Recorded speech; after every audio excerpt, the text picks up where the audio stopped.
बिस्मिल्लाहिर्रहमानिर्रहीम। अस्सलाम वालेकुम। आई होप आप लोग खैरियत से होंगे। आज हम अपने चैप्टर नंबर 12 का नेक्स्ट टॉपिक जो है वो डिस्कस करेंगे, दैट इज़ इलेक्ट्रिक फ्लक्स। तो ये आपकी बुक का पेज नंबर 9 है और आपका टॉपिक है 12.5।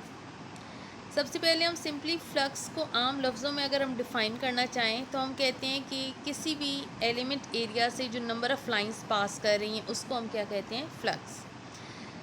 और अगर वो आपके पास लाइंस इलेक्ट्रिक फील्ड लाइंस हैं तो फिर हम कहेंगे कि आपके पास इलेक्ट्रिक फ्लक्स है। और अगर वो आपके पास मैग्नेटिक फील्ड लाइंस हैं तो फिर हम उसको उसी के अकॉर्डिंगली कह देते हैं मैग्नेटिक फ्लक्स। तो हमारे पास क्योंकि हम इलेक्ट्रिक फ्लक्स को डिस्कस कर रहे हैं तो इलेक्ट्रिक फील्ड लाइंस की वजह से जो है आपके पास ये फ्लक्स होगा जिसे हम इलेक्ट्रिक फ्लक्स कहेंगे। तो हमने कहा कि फ्लक्स को हमने किस तरह डिफाइन किया, सिंपली नंबर ऑफ़ लाइंस, क्योंकि इलेक्ट्रिक फ्लक्स की बात कर रहे हैं तो number of electric field lines passing per unit area. आपके पास ये डिफरेंट पॉइंट्स पे ये हमने एलिमेंट एरिया अपना प्लेस किया है, एक इस पॉइंट पे, ए पॉइंट पे, एक बी पॉइंट पे, और ये आपके पास लेट्स सपोज पॉजिटिव चार्ज की वजह से इलेक्ट्रिक फील्ड लाइंस जो हैं वो ओरिजिनेट हो रही हैं। तो अगर आप देखें कि ए पॉइंट पे कितनी नंबर ऑफ़ लाइंस इस एलिमेंट एरिया से पास कर रही है, 1 2 3 4। तो यहाँ पर इलेक्ट्रिक फ्लक्स आपका इस पॉइंट पे क्या है, 4। और बी से अगर देखें तो बी एलिमेंट एरिया में आपकी 2 इलेक्ट्रिक फील्ड लाइंस जो है पास कर रही हैं, तो यहाँ पर इसका इलेक्ट्रिक फ्लक्स हो जाएगा इस पॉइंट पर 2। इसको हम ग्रीक लेटर फाई से जो है वो हम इसको डिनोट करते हैं, इसको फाई पढ़ते हैं, और ये आपके पास इलेक्ट्रिक फ्लक्स को हम इस तरह से मैथमेटिकली इसको हम रिप्रेजेंट करते हैं। अब अगर हमने इसको क्वांटिटेटिव मीनिंग देना है तो आप सपोज करें कि आपके पास कोई भी, आप ये अपनी फिगर कंसिडर करें, जो फर्स्ट फिगर है इस पेज पे 12.13b। तो आपके पास ये इलेक्ट्रिक फील्ड लाइंस जो हैं ये पास कर रही हैं, ये इलेक्ट्रिक फील्ड लाइंस जो है बेसिकली इस डायरेक्शन में मूव कर रही हैं। हमने एक एलिमेंट एरिया जो है इन इलेक्ट्रिक फील्ड लाइंस के परपेंडिकुलर जो है हमने वो प्लेस की है। आप देख सकते हैं ये इलेक्ट्रिक फील्ड लाइंस है और ये हमने अपना कोई भी एलिमेंट एरिया जो है हमने इस डायरेक्शन में perpendicular to electric field lines के परपेंडिकुलर डायरेक्शन में हमने अपना ये एलिमेंट एरिया जो है वो प्लेस किया है।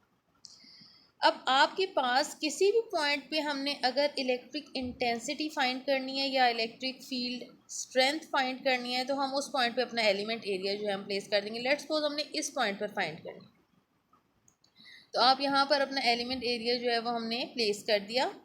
तो ये बेसिकली जितनी नंबर ऑफ़ लाइंस इस एलिमेंट एरिया से पास करेंगी उतनी ही उस पॉइंट पे हमारे पास इलेक्ट्रिक फील्ड इंटेंसिटी या इलेक्ट्रिक फील्ड स्ट्रेंथ जो है वो हमें मालूम हो जाएगी।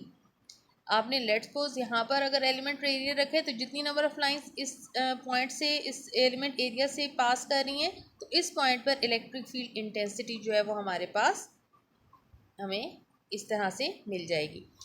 लेट्स सपोज यहाँ पर आप देखें 1 2 3 लाइंस पास कर रही हैं, तो यहाँ पर आपके पास इलेक्ट्रिक फ्लक्स जो है वो कितना है, 3 है। यहाँ पर मिस्टेकनली 4 लिखा हुआ है, एक्चुअल में यहाँ पर 3 लाइंस जो है वो पास कर रही हैं।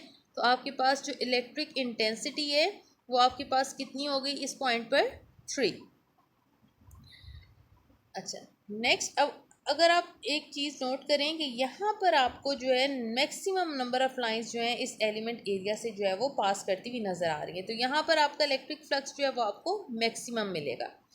और एक और बात कि आप जब भी किसी भी सरफेस का एरिया अगर हमने फाइंड करना है तो हम किस तरह से करते हैं कि उस सरफेस से नॉर्मल ड्रॉ करते हैं और वो उस सरफेस के एरिया की डायरेक्शन को आपको शो करते हैं।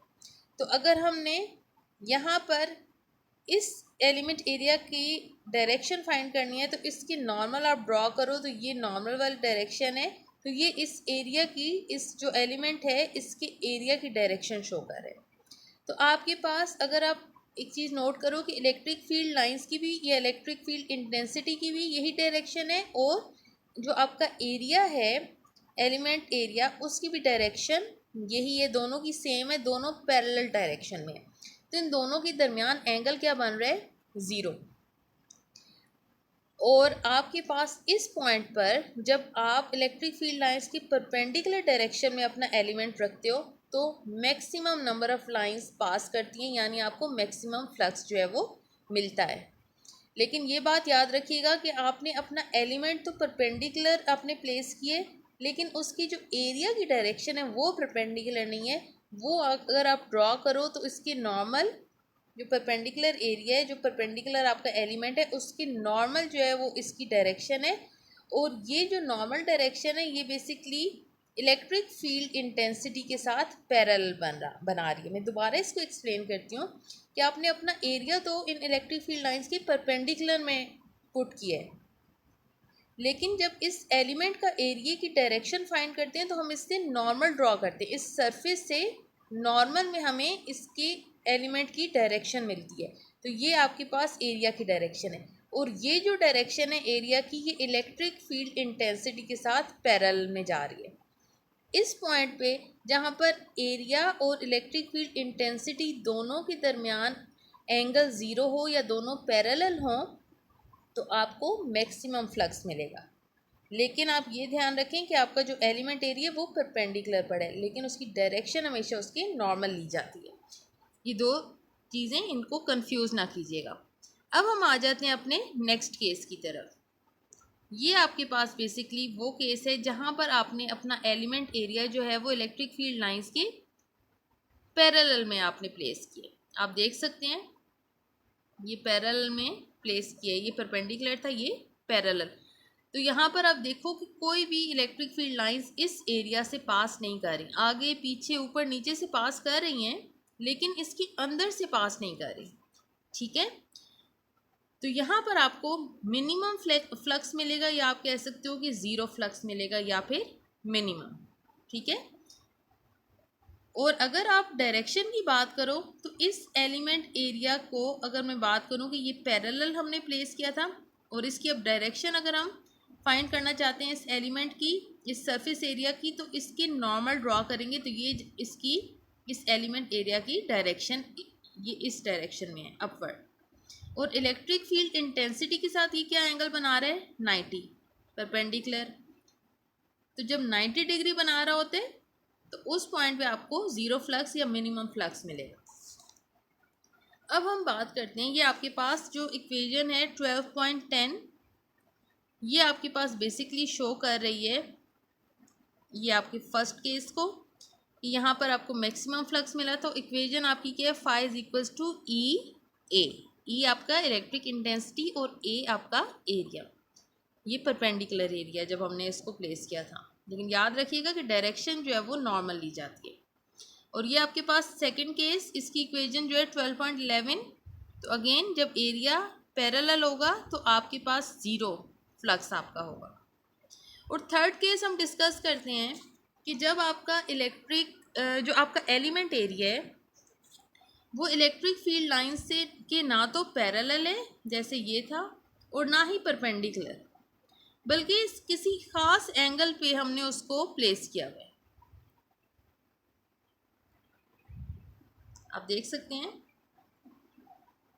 कि ना तो ये पैरेलल प्लेस किया हुआ है ना परपेंडिकुलर, बल्कि एक खास एंगल पे हमने इसको टिल्ट किया है। तो अब इस सरफेस एरिया की जो डायरेक्शन है वो क्या है, सरफेस के नॉर्मल, तो ये डायरेक्शन बन रही है एरिया की। और ये इलेक्ट्रिक फील्ड लाइंस के साथ कोई ना कोई ख़ास एंगल बना रहा है, लेट्स सपोज थीटा एंगल बना रहा है। जनरलाइज कर देते हैं कि ये इलेक्ट्रिक फील्ड लाइंस के साथ जो एरिया की डायरेक्शन है वो थीटा एंगल बना रही है। याद रखिएगा कि जो हम एंगल ले रहे होते हैं वो हम ये जो सरफेस की नॉर्मल वाली डायरेक्शन होती है ये उसकी सरफेस एरिया की डायरेक्शन को शो करती है। जो भी आपकी सरफेस है उसके परपेंडिकुलर या उसके नॉर्मल में आपको उस सरफेस की डायरेक्शन मिलेगी। तो यहाँ पर एंगल क्या बन रहा था, ई और ए के दरमियान 90, इस केस में 0। तो यहाँ पर क्या बन रहा है, ई और ए के दरमियान एंगल थीटा। अब हम क्या करते हैं, एरिया को रिजॉल्व करते हैं उसके दो कंपोनेंट्स में। तो दो कंपोनेंट्स आपके पास क्या आ जाएंगे, एक आ जाएगा ए कॉस थीटा जो कि ई की डायरेक्शन में है अगर आप देखें, और दूसरा आपके पास कंपोनेंट आएगा ए साइन थीटा जो कि इलेक्ट्रिक फील्ड लाइंस या इलेक्ट्रिक फील्ड इंटेंसिटी के परपेंडिकुलर डायरेक्शन में ये कंपोनेंट होगा। हम फर्स्ट ईयर में किसी भी वेक्टर को उसके कंपोनेंट्स में रिजॉल्व करने का तरीका फाइंड कर चुके हैं, तो इसलिए आई होप कि आप लोगों को ज़्यादा मुश्किल नहीं होगी। तो दो कंपोनेंट्स हैं एरिया के हमारे पास आ जाते हैं, एक ए कॉस थीटा इस डायरेक्शन में और एक परपेंडिकुलर डायरेक्शन में ए साइन थीटा। हमने वो कंपोनेंट कंसिडर करना है एरिया का जो कि इलेक्ट्रिक फील्ड लाइंस के पैरेलल हो। रीज़न क्या है, आप देख सकते हैं कि ये एरिया की डायरेक्शन जब इलेक्ट्रिक फील्ड लाइंस की पैरेलल थी तो हमें मैक्सिमम फ्लक्स मिला, लेकिन जब परपेंडिकुलर थी तो हमें ज़ीरो या मिनिमम फ्लक्स मिला। तो अगर हम ए साइन थीटा को कंसिडर करते हैं तो वो ये वाला केस बन जाएगा आपका। तो यहाँ पर हमें कोई फ्लक्स नहीं मिल रहा, लेकिन अगर हम ए कॉस थीटा वाला कंपोनेंट कंसिडर करते हैं तो फिर हमारे पास ये वाला केस बनेगा, हमें मैक्सिमम फ्लक्स मिल जाएगा या किसी हद तक हमें फ्लक्स जो है वो मिलेगा। तो इसलिए जो कंपोनेंट हम एरिया का कंसिडर करेंगे वो होगा ए कॉस थीटा। तो आपके पास इक्वेशन बन जाएगी इस तरह से, फाई इज इक्वल्स टू ई और साथ में एरिया का कंपोनेंट ए कॉस थीटा। तो ये आपके पास बेसिक जो है वो इक्वेशन आ जाती है फ्लक्स की, जब आपका एरिया किसी खास एंगल पे टिल्ट हो। और हमें पता है कि अगर हम इसको डॉट प्रोडक्ट में लिखना चाहें तो हम इसको लिखेंगे ई डॉट ए। ये आपका डॉट प्रोडक्ट है, क्योंकि जब हम डॉट प्रोडक्ट को ओपन करते हैं तो सिंपली आपके पास क्या आ जाता है, अगर ई डॉट ए है तो फिर ई ए कॉस थीटा।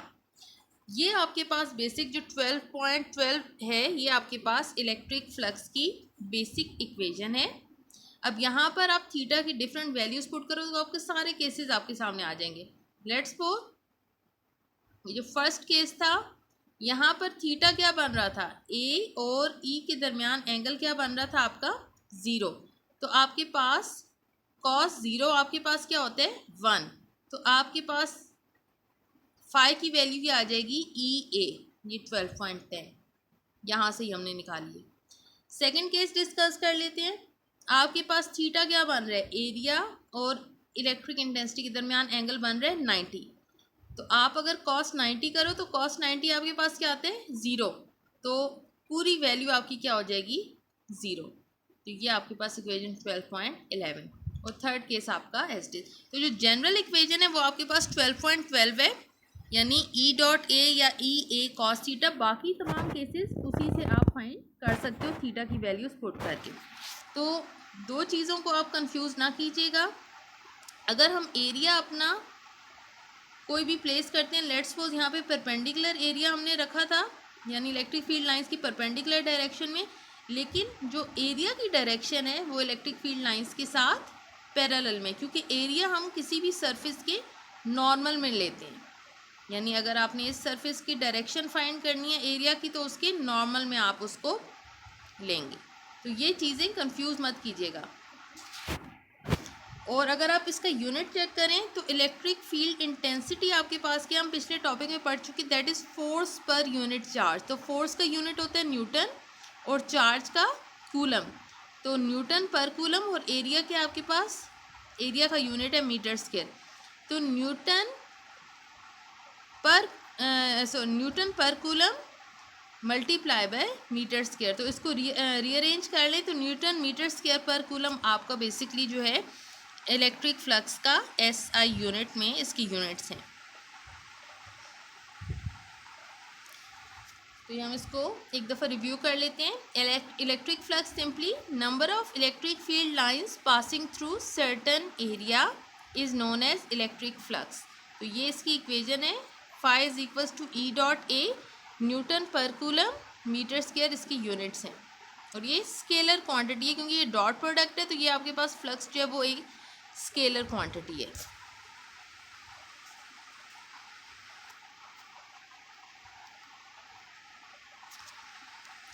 ये आपके पास अगेन ये एक शीट ऑफ पॉजिटिव चार्ज है। इसमें पॉजिटिव चार्जेस जो है वो इवनली या यूनिफॉर्मली स्प्रेड है। इसमें से इलेक्ट्रिक फील्ड लाइंस बाहर की तरफ ओरिजिनेट कर रही हैं और एक सर्टन पॉइंट पे हमने अपना एलिमेंट एरिया प्लेस किया है, तो इसमें से भी कुछ लाइंस जो है वो पास कर रही हैं। अब ये सेकंड केस क्या है कि एक शीट ऑफ चार्ज है, अगेन पॉजिटिव चार्ज है, लेकिन इसके मुकाबले में काफ़ी कम है। तो उस लिहाज से इसकी इलेक्ट्रिक फील्ड लाइंस भी काफ़ी कम इसमें से ओरिजिनेट करेंगी। तो जब एलिमेंट एरिया उतने ही डिस्टेंस पे हम रखेंगे तो इसमें से जो आपकी नंबर ऑफ लाइंस हैं, ये जो फ्लक्स है वो भी कम हो जाएगा। इसी तरह से ये थर्ड केस कि अगर यहाँ पे शीट ऑफ चार्ज और भी इसमें कम पॉजिटिव चार्ज हैं जो कि यहाँ शो नहीं हो रहे, तो इलेक्ट्रिक फील्ड इंटेंसिटी जो है यहाँ पे और भी कम हो जाएगी। और ये वो केस है जिसमें आपका एरिया जो है वो किसी खास एंगल पे आपका लाई कर रहा है। तो ये इक्वेशन है ई डॉट ए कॉस थीटा। तो इलेक्ट्रिक फील्ड लाइंस बेसिकली आपके पास मैग्नीट्यूड या स्ट्रेंथ जो है इलेक्ट्रिक फील्ड की, जिसे हम कहते हैं कि आपकी, अगर हम स्ट्रेंथ की बात करें तो वो इलेक्ट्रिक इंटेंसिटी। तो इलेक्ट्रिक फील्ड लाइंस बेसिकली आपको डायरेक्शन दे रही होती हैं और मैग्नीट्यूड दे रही होती हैं इलेक्ट्रिक फील्ड का। ये वो 3 केसेस जो हमने डिस्कस किए वन बाय वन, कि जब इलेक्ट्रिक फील्ड लाइंस से आपकी जो एरिया है, एलिमेंट एरिया, वो परपेंडिकुलरली आपने प्लेस किया तो मैक्सिमम फ्लक्स पास कर रहे हैं। ये वो केस है कि जहाँ पर आपने इलेक्ट्रिक फील्ड लाइंस के, जो सेकंड केस है, इलेक्ट्रिक फील्ड लाइंस को आपने यहाँ पर अपने एलिमेंट एरिया को इसके पैरेलल प्लेस किए इलेक्ट्रिक फील्ड लाइंस की, तो आपको ज़ीरो फ्लक्स या मिनिमम फ्लक्स मिलेगा। और थर्ड केस कि जहाँ पर आपने किसी खास एंगल पे टिल्ट किए।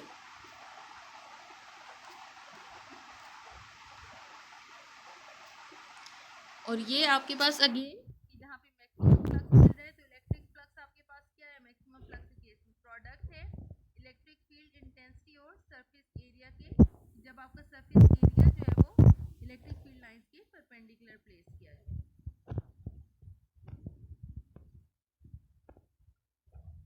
ये आपके पास वो केस जहाँ पे टिल्ट किया हमने अपने एलिमेंट एरिया को, ये सरफेस एरिया को, तो ये इसके नॉर्मल अगर ड्रॉ करें तो ये एरिया की डायरेक्शन है और इसके दो कंपोनेंट्स हैं, एक इलेक्ट्रिक फील्ड लाइंस की डायरेक्शन में that is a cos theta और दूसरा इलेक्ट्रिक फील्ड लाइंस के perpendicular that is a sine theta. तो हम ए कॉस थीटा वाला कंपोनेंट जो है वो हमेशा सिलेक्ट करते हैं बिकॉज ये इलेक्ट्रिक फील्ड लाइंस के साथ इसका एंगल ज़ीरो बनता है। जब एंगल ज़ीरो बनता है तो हमें मैक्सिमम फ्लक्स जो है वो मिल जाता है। यहाँ पर ये बता रहे हैं कि जैसे जैसे यहाँ पर इस वक्त आपके पास आपने इलेक्ट्रिक फील्ड लाइंस इस डायरेक्शन में सरफेस एरिया आपने परपेंडिकुलरली पुट किए तो मैक्सिमम नंबर ऑफ लाइंस यहाँ से पास कर रही हैं। लेकिन जैसे जैसे आप टिल्ट करते जाते हो आपकी नंबर ऑफ लाइंस या इलेक्ट्रिक फ्लक्स जो है वो कम होता जाता है। यहाँ पर देख लो 1 2 3 4 5 6 7, और जब मज़ीद टिल्ट करेंगे तो 1 2 3 4 5। तो जैसे जैसे आप टिल्ट करते जाते हो आपकी नंबर ऑफ़ लाइंस भी मिनिमम होती जाती हैं, आपका फ्लक्स भी कम होता जाता है। तो आई होप कि आप लोगों को ये टॉपिक अच्छे से समझ आ गया होगा। अपने कमेंट्स दीजिएगा और इसको जो है रिव्यू कीजिएगा, सारा इसको समझिएगा अच्छे तरीके से। तो नेक्स्ट टॉपिक में इंशाल्लाह मुलाकात होगी, तब तक अपना ख्याल रखिएगा। अल्लाह हाफिज़।